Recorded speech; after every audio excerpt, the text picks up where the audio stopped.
watching Don Shea Boxing Nation.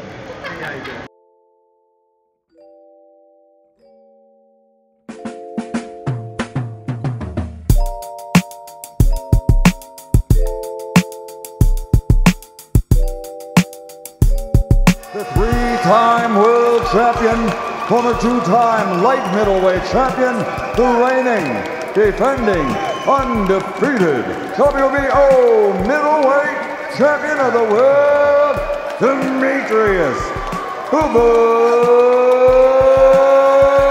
Andrade. Dante's Boxing Nation, what's going on, guys? Well, it looks like it's official.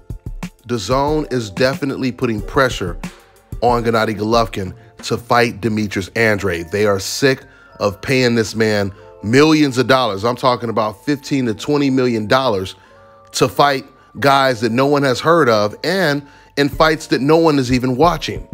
I mean, who watched Golovkin versus Sarametta? Who watched Golovkin versus Rose? Golovkin got paid, I believe, over $15 million to fight these guys, right? Just for Dazn to get no return. Now, when it comes to this story, it's about 1 o'clock in the morning where I'm at right now in Thailand.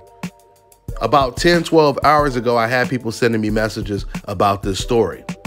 But I didn't want to report on it until I got confirmation that it was legit. And I ended up talking to someone who works with Dazn, and that person completely confirmed it. Didn't want me to share his name, but he works with Dazn, and he completely confirmed it. He said, yeah, it's true. He said, Dazn, they told Gennady Golovkin, we're not paying you anymore for these Steve Rose, Sarametta type of opponents. And they want him to fight Demetrius Andrade. Now, and I'm not sure if Dazn is trying to push Golovkin to fight Andrade before the Ryota fight, because that's who Golovkin originally wanted to fight in December, which would have been damn near almost a year since his last fight. Now, Dazn says that Gennady Golovkin actually wanted a tune-up bout before he fought Ryota in December, which means he would have fought another super soft touch. And because of the type of contract he has with Dazn, Dazn would have had to pay him another $15 to $20 million. I think that this is when Dazn said enough is enough. This man, Gennady Golovkin, is robbing us blind. He's taking all this money and we have nothing to show for it. We're getting nothing in return. So coincidentally, after Gennady Golovkin tries to request another soft touch as a tune-up bout, this is when we get these reports that Golovkin or Dazn is telling Golovkin enough is enough. And realistically, this shouldn't surprise too many people because this is exactly what Dazn did with Canelo Alvarez. To a T, this is exactly what they did. Canelo Alvarez, remember, he wanted to fight Yildirim, and I had told you guys from the start, I had always told you, I truly believe, no one is saying anything about it, but I truly believe Golden Boy and Dazn, they are forcing or they're trying to put pressure on Canelo to take either the Andrade fight or a third Golovkin fight. It made all the sense in the world. You had all the champions, except for Charlo, all the champions in that division were Dazn fighters. So it made all the sense in the world. And Golovkin and Canelo himself had already said he wanted to unify all of the belts. But we know how that story went. Once Andrade became a champion in that division, and once Charlo became his mandatory, then all of a sudden Canelo, he no longer cared about unifying all the belts. Remember, this was around the time that Canelo Alvarez, instead of fighting Charlo, Andrade, and Golovkin the third time, Canelo, he decided to fight Rocky Fielding, a guy who had just got knocked out in the first round by Caleb Smith. He fights him for a title. After that, he fought Danny Jacobs. Then he fought Sergey Kovalev. Out of all of those fights, the only fight that Dazn was actually cool with and they wanted was the Danny Jacobs fight. Dazn did not want the Kovalev fight, and they did not want the Rocky Fielding fight. Those were fights that Canelo handpicked himself. He went against his network, he went against Golden Boy, and he chose those opponents. And the final straw for Dazn is when Canelo wanted to fight against Yildirim. For those of you guys who don't know the whole story, you'll hear some fans say, oh, well, he had to fight Yildirim because it was his mandatory. Well, first of all, guys, Charlo was his mandatory at 160, and he didn't fight Charlo. Canelo Alvarez actually contacted the WBC once David Benavidez lost his WBC belt. Canelo contacted the WBC. He told them he wants to fight Yildirim for the vacant strap. So while the WBC granted Canelo's wish, Dazn, they said, we're not having it. We're not having it. There's no way you're going to fight this Abney Yildirim guy, a guy who hasn't had a fight in 2 years. He was coming off of a 2-year layoff, and he was coming off of a loss. And this is the guy that Canelo Alvarez wanted Dazn to pay him $35 million to fight. That's when Dazn said it's not going down. You're going to fight the guys that we tell you to fight. And that's when Canelo Alvarez, he said, well, if I can't fight the guys that I want to fight, I'm bouncing. And that's what happened. And that's when we got the lawsuit. Now Canelo Alvarez is a free agent. He still works with Dazn, but he can work with whoever he wants now, which is the only difference. And now Gennady Golovkin is going through the same thing. It's amazing when you think about how much Golovkin and Canelo Alvarez have in common. They were both middleweight champions that claimed they wanted to unify all of the belts. They both had the same mandatory that they both avoided, Jermall Charlo. Jermall was first Golovkin's mandatory.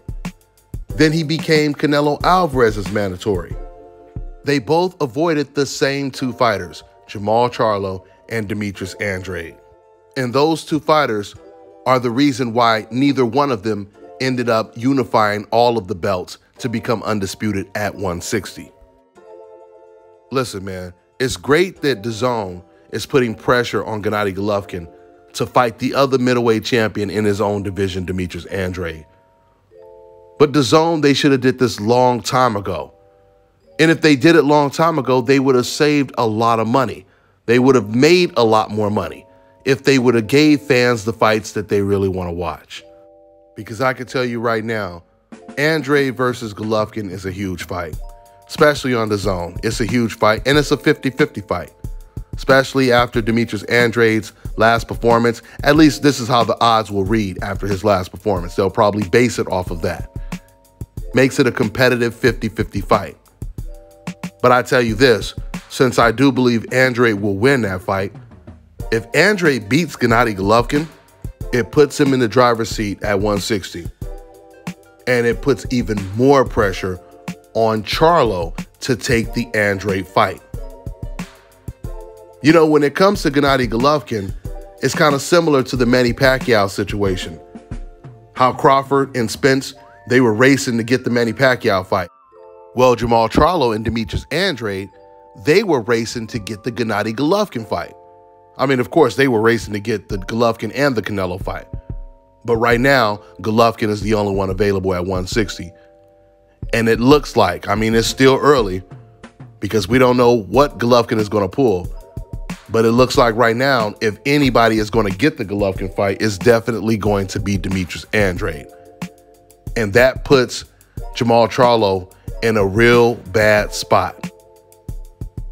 Because then his options are going to be either move up to 168, fight David Benavidez, or fight the guy that they're going to put more pressure on him to fight, the unified champion, Demetrius Andrade.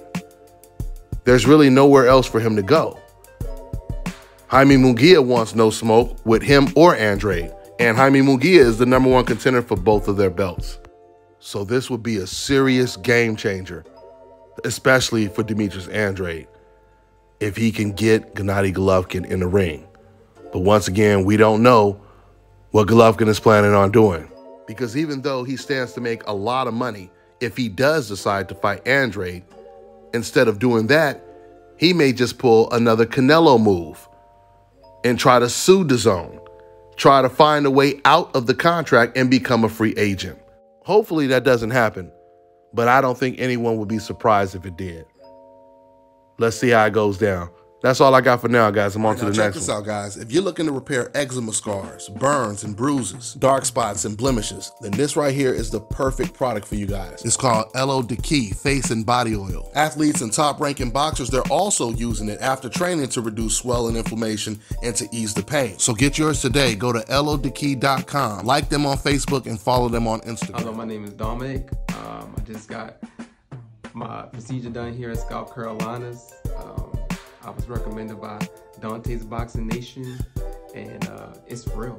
You know, here's the results. The brother out here, Brother Enoch, is real, and it's a very, very, very good recommendation. I recommend it. 4 hours, you in, you out, and it's the rest of your life. So if anyone in the world wants this hookup, make sure you contact my man Enoch at 704-499-3471 and make sure to follow him on Instagram.